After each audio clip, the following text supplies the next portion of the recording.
ci ngoon gi moom Pape Alé Niang ginnaaw nag ay tuuma yoo xam ne ngàlloon nañ ko ci ndoddam di wax que ni ay xibaar la joxe yoo xam ne dañoo jàppoon ne waru ko joxe mu di ay information yoo xam ne sax ñeel na wàllum doxinu militaire yeeg yu ni mel waral nag biñ ko tegee yoxo gisoon nañ coow li bari ci ndax ni ki bërki démb ci altine lañ ko njëkk a déglu ca sûreté urbaine démb itam mu demaatoon ci kanam procureur far ñu renvoyé woon ko ba ci tey ñu déggoon avocat maître Cheikh Khoureyssi Ba mu ne bañ koy déglu ca sûreté urbaine sax ci guddi gi la te avocat yi teewu ñu ko woon terewul démb waroon naa jàkkaarloog procureur waaye tey ji nag lañ ko mujjee déglu juge bi di Mamadou Seck moom moo ko doon déglu mu nekkee ci deuxième cabinet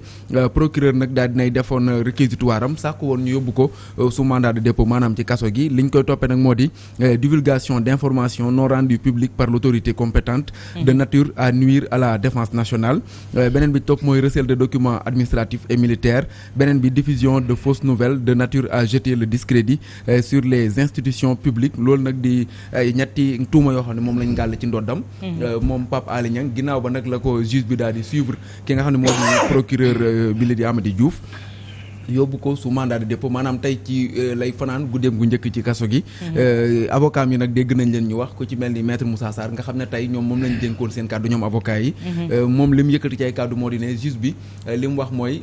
li muy def rek mooy suivre li nga xam ne moo di décision bu procureur daal di koy yóbbu ci kaso gi waaye nag ñoom ñi ngi xaar ñu déglu ko au fond maanaam ñu entendre ko au fond ndax bataille juridique bi mi ngi doog a tàmbali beneen bi topp mooy wax na que ni déjà ñi ngi koy topp ci message rajo boo xam ne bu police la ak bu sapeur pompier te nee na message boobule ci réseaux sociaux yi la ko ñëpp jëlee ci la ko ñëpp amee kon waruñu cee topp son client beneen bi nag mooy nee na àllarba bii ñu weesu Pape Alé Niang daal dinay dem gisante ak moom wax ko ne ko yore na ay information yoo xam ne yu xaw a yéeme la mën na cee dem sax kaso donc kon na jël ay disposition ci la ci bi bët setee mu dem itam jàkkaarloo ak njabootam moom maître Moussa Sarr ak Pape Alé Niang wax leen mbir yu ni mel wax leen que ni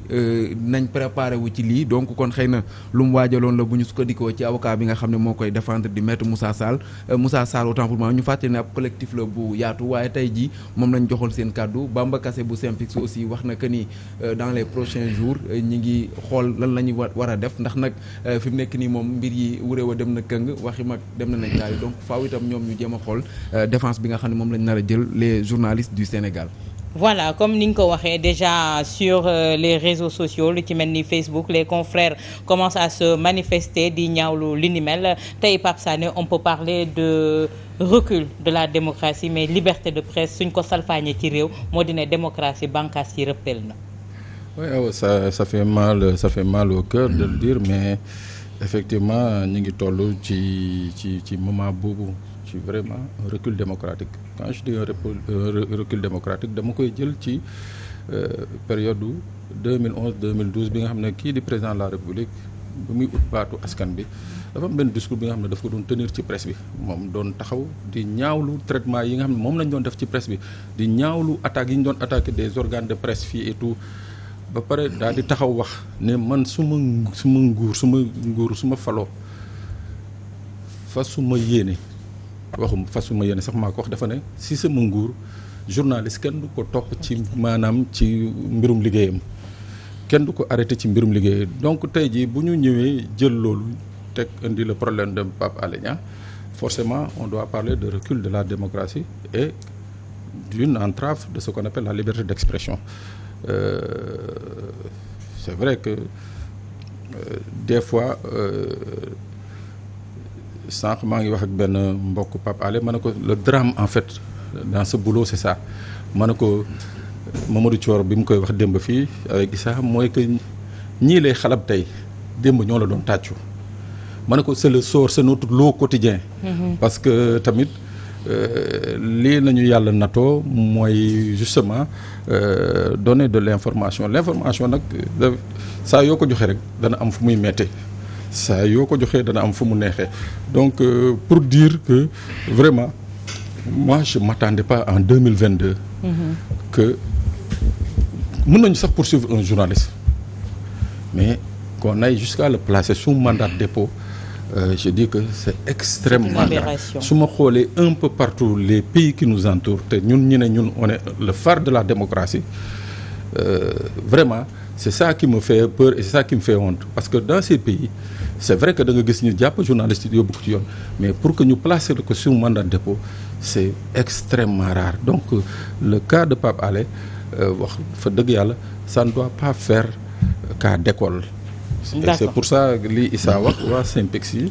jóg ne dañ ci addu war nañ jóg addu ci parce que tamit lii di raam wax fa dëgg yàlla ci ñag bi leen ci bu fa àggee moom. mais Georges est-ce que tey Synpics li ñu naan ñu ngi jóg di kii xool naka la ñuy defee est-ce que c'est pas dès les premières heures de son interpellation la ñu waroon taxaw li nga xamante ne moom moo di ce combat là au lieu d'attendre ba nga xamante ne agsi nañ ci cappaandaw li mooy jaan romb nga topp ci watit bi. waaw je crois que Synpics position bu mu am nii effectivement il fallait le faire dès le début. Parce que c'est vrai qu'il n'est jamais trop tard pour bien faire maanaam donc comme avocat yi ni ñu ko waxee rek le combat ne fait que commencer je crois que posture bi Synpics war a am mooy bi Synpics amoon en 2004 ñu leen jàppee Madiambal Diagne pour presque les mêmes raisons, les mêmes délits qui sont aujourd'hui reprochés à Alé Niang. Mais c'est vrai que man je ne suis pas surpris que ñu placé ko sous mandat de dépôt parce que le juge deuxième cabinet Mamadou Seck vu les charges yoo xam ne moom le procureur substitut bi tegoon il était obligé il n'avait plus le choix. Ça bon dès que j'ai vu ça je m'étais dit que bon là les carottes sont cuites il sera certainement placé sous mandat de dépôt. Maintenant pour revenir à ces trucs là comme l'a dit d'ailleurs maître Moussa Sarr il y a des délits yoo xam ne dañ ko teg ci ndolam mais comme par exemple le fait de divulguer l'accusé d'avoir divulgué et commenté certains messages radio yoo nga xam ne police daf ko joxe woon comment on appelle ça encore là les sapeurs-pompiers joxe ko à la veille de l'audition de Ousmane Sonko mais je dis que ça je crois qu'il n'y a pas un seul Sénégalais en tout cas ku nekk fait sur les réseaux sociaux gis nga message yooyu d'ailleurs maintenant les gens n'appellent plus Ousmane Sonko Oscar Sierra lañ koy wax donc je crois que depuis lors les messages circulent maintenant tout le monde était libre de les commenter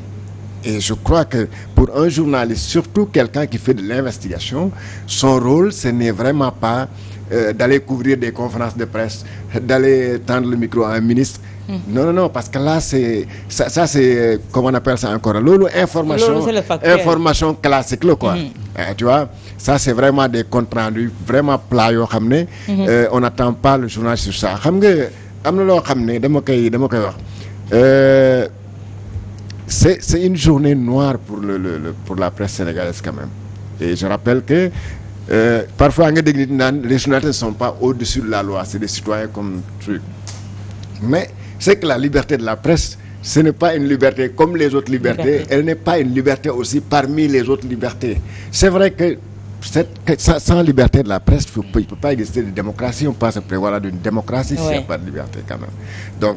il est vrai que nag liberté boobu le journaliste daf ko war a exercer avec responsabilité mais quand même am na délit yoo xam ne on doit le dépasser dans une grande démocratie. Aujourd'hui ngay naan par exemple le journaliste est tenu de respecter certains trucs comme secret défense comme secret de l'instruction comme secret de l'enquête mais ça veut dire quoi secret défense c'est comme l'article 80 lu nekk mën na ko si dugal. C'est un fourre-tout. Ouais. Et donc naturellement dans une démocratie boo waxee secret défense rek pour poursuivre un journaliste ça veut dire que yow bëggatoo transparence ak bonne gouvernance parce que sinon loo bëgg ñun nëbb ko rek da nga koy classer secret défense. D'accord tey jii monsieur Ndiaye arrêt mandat de dépôt bu Pape Alé Niang ñëpp jàpp ne tey jii démocratie liñ ci dese woon as néew rëppal na ndax suñu demee ba ñu ne taskatu xibaar dans l'exercice de ses fonctions la ñu jël teg ko loxo. waaw bon man nag vraiment tout d'abord vraiment kenn yéenewul ki nga xam ne moom mooy sa mbokk soit mu nekk sa mbokk jullit wala sa mbokk chrétien wala ak fu mu mënti nekk nga am ay tolof avec la justice ba ñu tëj kaso donc loolu vraiment kenn yéenewu ko kenn man Pape Alé Niang yéenewuma ko vraiment un mandat de dépôt voilà donc mais il faut quand même ñu ñëwaat ci benn affaire xam nga léegi yaa ngi wax affaire de liberté de la presse au Sénégal man je suis acteur politique chaque fois nous faisons des activités politiques mais man li ma gis très sincèrement man je pense que la presse aujourd'hui kenn xatalu leen ci réew mi parce que boo xoolee rien que la presse en ligne kenn mënul dénombrer le nombre de sites tey yu nekk en ligne yu nekk à Dakar yu nekk au Sénégal yu nekk dans les régions donc ñun ñëpp dañuy ñëw à chaque fois di jël information di publier information di nu mu tudd tas li nga xam ne moom mooy xibaar yi nga xamante ne bii dafay intéressé réew mi boo jógee si loolu nga dem dans la presse n'est-ce pas audiovisuelle mais vraiment kasaalika wax dëgg fa yàlla kenn interdirul fii tey benn journaliste ñu fekk la ci sa plateau ngay animé ñu ne la non tey doo def débat parce que yow da nga nar a animé benn émission peut-être bu am benn penchant et cetera donc je pense quand même que wax dëgg yàlla nag quoi qu'on puisse n'est-ce pas reprocher au président Macky Sall nañ ko nangul ne quand même que il a réuni quand même les conditions yoo xam ne tey journaliste au Sénégal kenn interdire la kenn du tëye sa micro ci mbedd bi di ko damm parce que tout simplement da nga ñëw pour couvrir information léegi nag li am mooy li am dafa am li am xam nga bu ñu nekkee dans une société normée je rappelle que le président Macky Sall bi ñuy accusé nii naan non il est derrière l'arrestation je ne pense pas xam nga ça pourquoi mais le frère de Pape Alé Niang a été nommé directeur général du budget le frère de Pape Alé Niang est nommé directeur général du budget non si ça n'a rien à voir ku ci nekk yaa ngi sa métier waaw d'accord dama ne tey yow mën nga far d'affaire de famille dans ça d'accord je suis d'accord ok mais dama bëgg wax que ni la bonne foi du président Macky Sall dafay feeñ ci li nga xam ne moom mooy démarche mais moom moo fi waxoon ne taskatu xibaar ci nguuram duñ ko dégg ne mi ngi kaso mais am na ay information yoo xamante ne bi nañu waxante dëgg information bu nar a taal dëkk bi yow doo ko wax parce que yow au moins wax dëgg yàlla xam nga lan mooy limite rouge boo xam ne waroo ko franchir xam nga dëkk bi aussi dans n'importe quel pays au monde il y a des règles qu'il ne faut pas je pense que transgresser parce que xaar ma pare ma ni am na ay règles yoo xam ne waa léegi boo ko transgresser ak koo mënti ne waaw da ngay heurté wu à ñi nga xam ne ñoom ñooy les forces de défense et de sécurité parce que on ne peut pas se permettre dans un pays quand même de laisser les gens tout dire tout sortir au risque même suñu jàmm ji nga toog fii tey di wax soo sa yére musóoru def sa émission sa jàmm ji ni duñ ko nangu un seul individu wala soit fût-il un journaliste d'accord qui fait son travail quand même di génne ay divulgation di divulguer ay informations nga xam ne à saper bi nga xam ne moom mooy la cohésion. ma laaj la li sape la cohésion journaliste bi jóge woon BBC. Pape Alé Niang defoon na enquête ci wàllu pétrole bi. ak waa OPCRP xaw ma. ñoom tamit ñi génnee wàllu arme bi. ñoom lan moo leen wutale ak Pape Alé. wala dañoo bokkul fa ñu der bu ñu bokk. wala dëkk ba ñu jógee xam nga ñooñu li nga wax nii am na ay journalistes yu ñëw def ay révélations mais à la suite de ça lan moo am mais l'État du Sénégal a lancé li nga xam ne moom mooy ay